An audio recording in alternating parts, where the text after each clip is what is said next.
سلام به خواهر و برادرای عزیزم. حالتون چطوره؟ امیدوارم خدای متعال در همه حال نظاره‌گر شما باشه.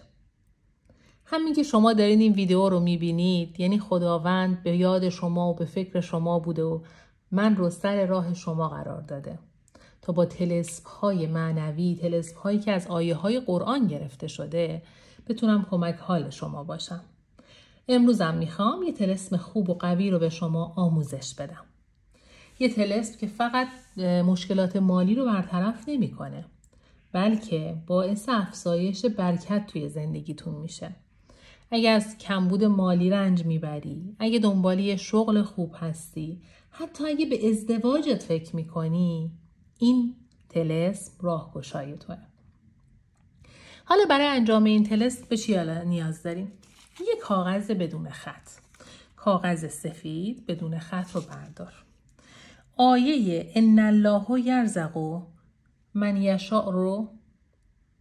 یشاء به غیر حساب رو روش بنویس. آیه ان الله یرزق من یشاء به غیر حساب.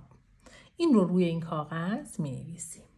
کاغذ رو تا می زنید و داخل کیف پولتون یا کیسه پولتون قرار میدین.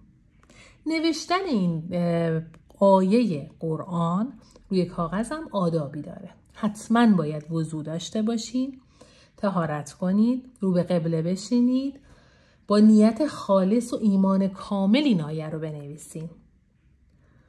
حتما بعد از یکی از نمازهای واجبتون هم این کار رو انجام بدین، مثل نماز صبح، ظهر، عصر، مغرب یا عشا.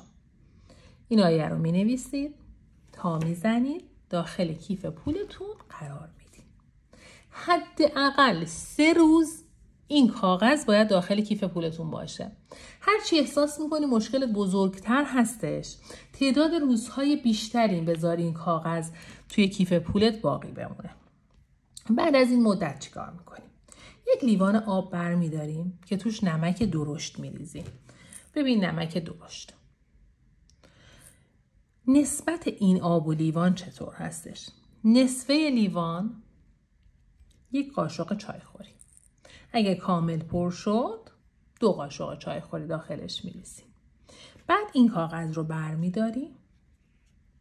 این کاغذ رو به صورت کامل داخل آب میکنیم.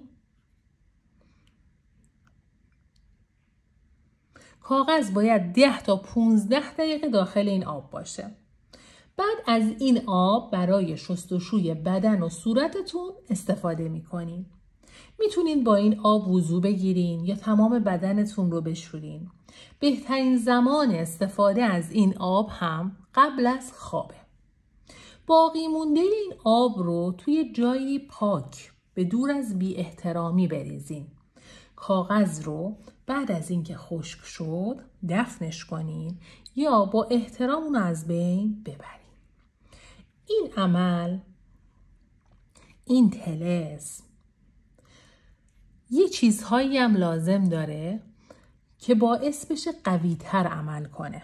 خب حالا این کارهایی که باعث میشه این طلسم قوی‌تر عمل کنه چیه دوستان؟ میتونید نماز شبتون رو هر از چندگاهی بخونید. یعنی مثلا تو این چند شب 2 شبش رو نماز شب بخونید. یا روزانه سوره هایی مثل بقره، واقعه یا طه رو 7 بار در روز بخونید. استغفار کنید و ذکرهایی رو که خودتون به دلتون میاد رو بیان کنید. این طلسم بارها امتحان شده و نتایج فوق‌العاده‌ای هم داره.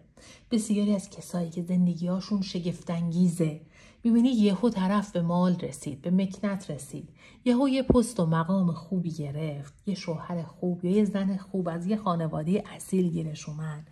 از این طلسم‌ها استفاده می‌کنن. رزق و روزی از جایی که انتظارشو نداری به سمتت میاد.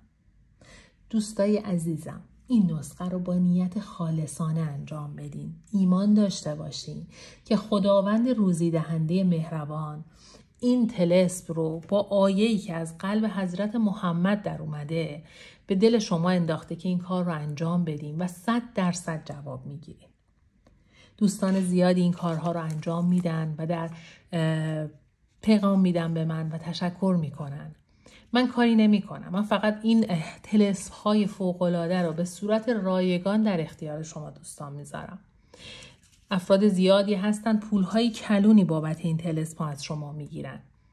اما من به نیت خالص و پاک ایمان دارم و فکر میکنم هر کسی لایق این هستش که یک زندگی خیلی فوق‌العاده و خوب داشته باشه.